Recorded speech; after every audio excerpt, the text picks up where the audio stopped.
temos com o nosso convidado especial, o Rodrigo Talayer, que é o autor, né, da biografia do John Byrne, o gênio indomável, que teve resenha aqui também no canal Central HQs. É realmente uma publicação muito legal. Eu até conversei bastante na época com o Rodrigo sobre essa publicação. Então, seja muito bem-vindo aí, Rodrigo, o pessoal que está chegando no chat aí, que está chegando para assistir o vídeo. Então, Rodrigo, se apresente para o pessoal aí que não conhece, você também tem um canal e tudo mais, fala um pouquinho aí, cara. Bom, galera, primeiro, boa noite aí para todo mundo, boa noite para o Renato, para o Rafa. Fernando, obrigado aí pelo convite, mais uma vez, né, aqui no Central HQs. E para quem não me conhece, sou o Rodrigo Talayer. Tem um canal também para falar das obras do John Byrne, de material do John Byrne, que se chama John Byrne Comics and More, e sou autor da Bíblia do John Byrne no Brasil, John Byrne, o Gênio Indomável, que foi um livro feito através do financiamento coletivo do Catarse, livro de 2021, que vai se encerrar agora, vai ser a última tiragem agora. Quem comprou, comprou. Agora, em 2023, vai ser a última. As últimas 240 cópias. Foi uma venda independente, mais de 1.500 cópias vendidas, e vai encerrar agora esse ano de 2023. Cara, que da hora, que da hora. Antes... Dá as boas, então, ao nosso convidado de hoje, o Rodrigo está lá. O cara... uma sumidade no trabalho do mestre John Byrne. Eu tenho orgulho de dizer que eu apoiei o livro na primeira tiragem. Sempre que posso, eu estou pegando para dar uma relida, para dar uma pesquisada em alguma coisa. E fica a dica, como ele já falou, o livro já vai para a última tiragem, pessoal. Quem não tem, aproveita e pega essa obra que vale a pena ter na coleção. Rodrigo, podemos colocar você aí como próximo? Com certeza, cara. Vamos lá. Vamos colocar aqui, então. Eu vou já jogar na tela aqui. Essa publicação, galera, na verdade, eu acho que ela está esgotada em vários lugares. Eu tentei achar os links aqui. Está esgotada também, mas é uma versão italiana de Omak, de John Byrne. Lá na Itália, saiu pela Planeta de Agostini. E aqui no Brasil, galera, durante justamente eu tentando achar a edição, né, a importada, eu me deparei que esse material já saiu no Brasil pela editora Nova Sampa. Se eu não me engano, foi 4 ou 5 edições. Você tem as edições da Nova Sampa? Esse é outro também, nunca ouvi falar. O Omak, na verdade, é uma criação do Jack Kirby, que saiu aqui no Brasil, em Lendas do Universo DC. Eu acho que foi um volume só, não lembro se foi 1 ou 2, do Jack Kirby, pela Panini. Foi um, né? Aí a Panini lançou. O John Byrne, que era um grande fã do Jack Kirby, né? Inclusive ele escreveu também o Quarto Mundo ali, o lance dos Novos Deuses, enfim. Ele também escreveu a publicação, desenhou a publicação Omak, que, como eu disse, saiu no Brasil pela Nova Sampa lá em 1996. Depois, então, não teve mais republicação desse material. Eu me surpreendi pela editora que saiu, que foi a Nova Sampa, né? Que normalmente trabalhava mais com mangás, enfim, não me recordava que ela tinha publicado esse material da DC Comics. Mas, de qualquer forma, agora eu passo a palavra para o nosso Rodrigo aí, para ele fazer os comentários em relação a essa publicação. Rodrigo, fica à vontade aí para falar. Aliás, Fernando, deixa eu até explicar por que eu escolhi o Omak, ou o Omak, como preferirem, que é justamente uma publicação que eu considero um dos melhores trabalhos do John Byrne. Eu queria falar sobre alguma coisa do John Byrne, e eu acabei escolhendo esse trabalho por considerar um dos melhores trabalhos dele e por ser um trabalho pouco conhecido. Tem gente que nem sabe da existência dessa minissérie, né? E realmente, como você falou, uma minissérie em quatro partes, saiu pela Nova Sampa. Deixa eu até mostrar as capas aqui, ó. Saiu pela Nova Sampa em 96 e ela é uma publicação de 1991. E o interessante é que o John Byrne pega um herói de segundo escalão, né, cara? Criação do Jack Kirby, e como você bem mencionou, essa obra, inclusive, ela é dedicada ao Jack Kirby. Então, assim, vou tentar não dar muito spoiler aqui para falar sobre o Omak, porque realmente tem várias reviravoltas aqui. Você já leu, Fernando? Nunca leu? Tá, vou tentar não dar muito spoiler, não. Eu não sei também por que não teve nenhuma republicação ainda, nem lá fora, nem aqui. Com a última vez que eu falei com o Leonardo Ravés, questionei sobre o porquê da não republicação desse material. Ele falou que é porque não tinha arquivos digitais. O que eu discordo, porque eu tenho aqui a minha própria edição encadernada. E olha a qualidade aqui do... Aí sim é qualidade, capa dura. Aqui tá papel couché, tá vendo? Um outro detalhe, é uma minissérie toda em preto e branco. E aí, de 91, né, a arte do John Byrne estava ali no auge, ó, vocês podem ver. E ela começa num futuro Fernando, meio... Eu tô no mute. Eu ia falar o estilo clássico dele, bem característico nessa arte aí. Ela começa num futuro ali, estilo Exterminador do Futuro, com aquelas máquinas ali perseguindo aquele resquício de humanidade. E nós somos apresentados ao OMAC, assim, que na sigla aqui é One Man Army Corps, né, o exército de um homem só, que é um super-herói indestrutível que luta ali contra aquelas máquinas ali, defendendo a humanidade. E aí o arqui-inimigo do OMAC, ele descobre que o arqui-inimigo dele, ele faz uma transferência de consciência para um outro corpo, viaja no tempo, ele volta para 1929. E aí, obviamente, o OMAC, ele se vê forçado a perseguir esse inimigo antes que ele faça alguma alteração no tempo e aí prejudique a linha temporal. Lembrando também que o John Byrne, ele fala que esse material aí é como se fosse um OMAC, uma linha de tempo alternativa para não mexer com a obra do Jack Kirby. E aí, cara, eu particularmente gosto muito dessas histórias aí de viagem no tempo. E, cara, eu não posso dar muito spoiler, né? Então, assim, o OMAC, ele volta no tempo e acontece uma série de coisas aí. E, inclusive, situações históricas, né, momentos históricos, eles são influenciados justamente por conta dessa viagem no tempo aí do OMAC e do Mr. Big, que é o arqui-rival do OMAC, né? E aí o OMAC descobre que, na verdade, ele está vivendo um loop. Enfim, cara, é um trabalho sensacional. Eu recomendo a todos os fãs de John Byrne, fãs e não fãs. Eu acho que isso aí, para fãs de John Byrne, deveria ser uma leitura obrigatória do material do John Byrne.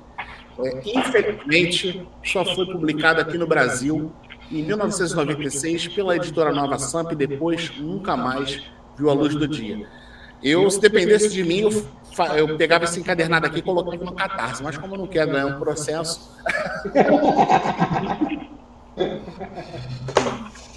Bicho. Deixa eu fazer uma pergunta. Você chegou a ler a fase do Kirby? Não, cara, não li.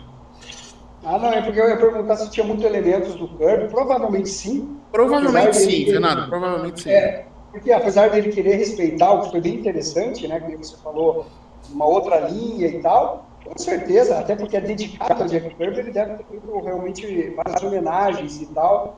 E o OMAC, para a galera que eventualmente não conhece muito, ele teve esse trabalho com o Kirby, depois ele ficou sumido durante um bom tempo, e aí ele retornou. Eu não vou lembrar agora qual saga que foi da DC Comics, mas o Batman acabou programando diversos OMACs, né, para atuar em seu favor.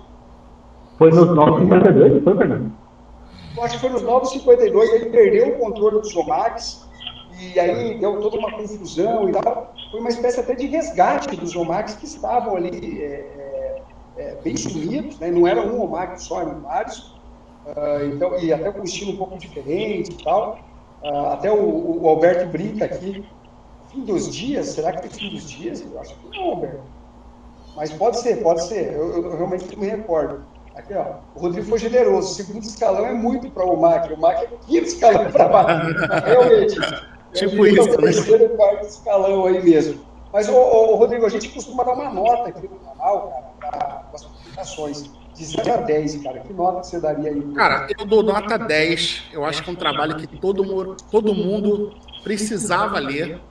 Infelizmente, a gente tem esse material, né? Difícil pelos meios oficiais, mas é um material que todo mundo deveria ler, cara, que eu acho que ia curtir muito. E eu esqueci de dar só um detalhe. O OMAC, ele é auxiliado por uma inteligência artificial que ela fica orbitando o planeta, né? Então ela fica dando as dicas para ele, ó, tem inimigo aqui, faz isso, faz aquilo, tal. E aí aí eu vou dar só um spoilerzinho que aí não tem como. Quando ele volta no tempo, cara,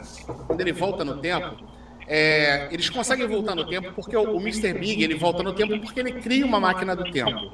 Só que tem todo um esquema ali para ele voltar, não é uma coisa tão simples, né? Ele tem um esquema ali que ele criou para ele poder voltar. E aí o OMAC, para voltar no tempo, os caras ficam ali estudando a máquina, eles têm uma dificuldade de compressão, eles não têm o tempo exato em que eles vão voltar, eles têm o tempo aproximado que o Mr. Big voltou, então ele não volta, ele não sabe exatamente quando que ele vai voltar, eles têm um período aproximado. E aí eu vou dar um pequeno spoiler aqui, que é logo da primeira edição. O OMAC, quando ele volta, eles fazem um esquema lá para ele ir junto com a inteligência artificial. Quando eles voltam, eles se separam na linha do tempo. Então o OMAC volta antes. O OMAC volta dentro daquele período ali que o Mr. Big já está ali atuando. Só que o que acontece quando ele volta? Como a inteligência artificial não volta naquele mesmo período com ele, ele reverte a forma humana.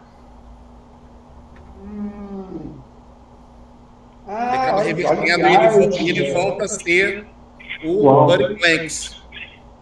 E aí, cara, aí é o mais sensacional. Ele perde a memória totalmente. Ele não sabe quem ele é, ele não sabe o que ele está fazendo ali, ele não sabe o tempo que é aquele. E a inteligência artificial, obviamente, só vai aparecer alguns anos depois. Então ele passa a viver ali. E o Mr. Big tocando terror, sem saber que o OMAC está ali, o OMAC sem saber também porque que ele está ali, não faz ideia de nada. Então, até a inteligência artificial aparecer, acontece em algumas situações, e aí depois ele precisa reverter essas situações também.